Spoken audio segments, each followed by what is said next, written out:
আসসালামু আলাইকুম ভিউয়ার্স, আমি কেফায়েত আহমেদ থাকছি আপনাদের সাথে নতুন আরো একটি ভিডিওতে। আর আজকের ভিডিওতে আপনারা আমার দু হাতে যে দু ধরনের আলু দেখতে পাচ্ছেন। সাধারণত দুইটা আলুই দেখতে একই রকম, দুইটাই মাটির তলে হয়। ব্যবধানটা আকাশ পাতাল। যেমন এটা হচ্ছে কাসাবা আলু, যেটা ইন্টারন্যাশনালি একটা পরিচিতি আছে। বিশ্বের বিভিন্ন দেশে এই আলুটার বেশ জনপ্রিয়, কিন্তু বাংলাদেশে এই আলুটা খুব কম মানুষের চেনে। অনেক মানুষের চেনেই না, বা এটার যে খাওয়ার একটা প্রক্রিয়া সেটাও জানে না। আবার আমার হাতে এই যে আলুটা আছে, এটা অনেকেই বন আলু নামে চেনে, আবার অনেকেই বিভিন্ন নামে ডাকে। এটা মাটির নিচে হয়, বাংলাদেশে এটা বেশ প্রসিদ্ধ। এটাকে মাছ মাংসের সাথে খাওয়া হয়।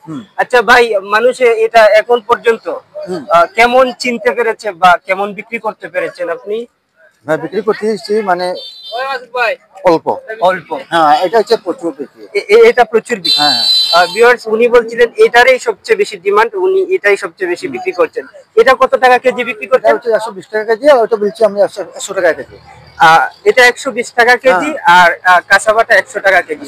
যদিও তুলনামূলক এটার ডিমান্ড বেশি থাকার কথা ছিল, কিন্তু মানুষ না চেনার কারণে এটার ডিমান্ড একটু কম। এটা কাঁচাও পাওয়া যায়? সমস্যা নেই, একটু টেস্ট করে দেখি। খান, সমস্যা নাই। এই যে, খান। ভিউয়ার্স, আমি এটা একটু টেস্ট করে দেখি। এটা কাঁচাও পাওয়া যায়, মিষ্টি আলুর মতো। সাধারণত আমরা মিষ্টি আলু সিদ্ধ দিয়েও খাই, জি, রান্না করেও খাই, কাঁচাও খাই, একসাথে খাই। সমস্যা সাধারণত আমরা মিষ্টি আলু যেভাবে খাই, এটা ঠিক সেভাবেই খাওয়া যায়। আপনি সিদ্ধ দিয়েও খেতে পারবেন, কাঁচাও খেতে পারবেন, রান্না করে আবার যেমনটা রুটি বানিয়েও খেতে পারবেন। আমি একটু টেস্ট করে দেখি ভাই। ওকে, আচ্ছা, ওকে ওকে দেন। এটা স্বাদ মোটামুটি মিষ্টি আলুর মতোই। আপনারা যারা কাঁচাবা আলু চেনেন তারা চাইলে কমেন্টে উল্লেখ করতে পারেন। সাধারণত এটি এখনো ব্যাপকভাবে বাংলাদেশে চাষ করা হয়নি।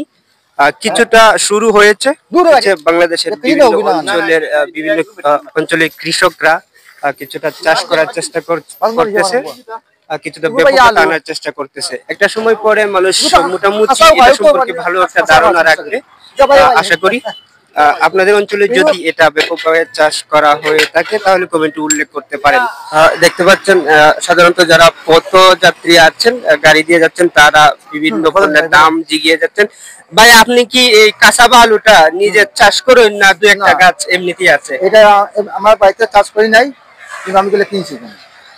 মানে এই আলুটা এখান থেকে কিনছেন নাকি? হ্যাঁ, এখান থেকে কিনছি, এখান থেকে কিনে এখানে বিক্রি করি। আর ওইটা ওইটাই সেম সেম।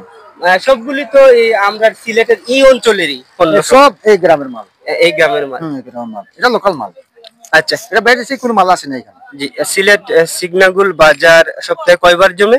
বৃহস্পতিবার আর রবিবার। আর কি কি পণ্য পাওয়া যায় সিগনাগুল বাজারে? সবজি জাতীয় সবজি জাতীয় সব কিছু মাল। এই যে আলুগুলো আছে, এগুলো তো আবার শহরে পাওয়া যায় না, কেমন? খুব কম, খুব কম। এটা কিন্তু আমরা এই যে হাট বাজার আছে না, এই বাজার চলে। এখন যারা সিলেটের ক্রেতা আছেন, তারা যদি সিলেট সিগনাগুল বাজারে আসে, তাহলে কি এই ধরনের আলু এবং ভালো লেবু নেওয়া সম্ভব মৌসুমে? পারবো, অবশ্যই সম্ভব। ভিউয়ার্স, আপনি যদি সিলেট সিগনাগুল বাজারে আসেন প্রতি বৃহস্পতিবার এবং রবিবার, তাহলে আপনি এমন অনেক পণ্য নিতে পারবেন যে পণ্যগুলো সাধারণত শহরে পাওয়া যায় না। এই বাজারে সবগুলোই পণ্য অর্গানিক, মানে আপনি একেবারে নিশ্চিন্তে এই বাজারে পণ্যগুলো ব্যবহার করতে পারবেন, খেতে পারবেন। আজকের এই ভিডিওটি এই পর্যন্তই থাক। যারা এত সময় আমার সাথে ছিলেন তাদের সবাইকে ধন্যবাদ। সাবস্ক্রাইব করে পাশে থাকবেন। ভালো থাকুন।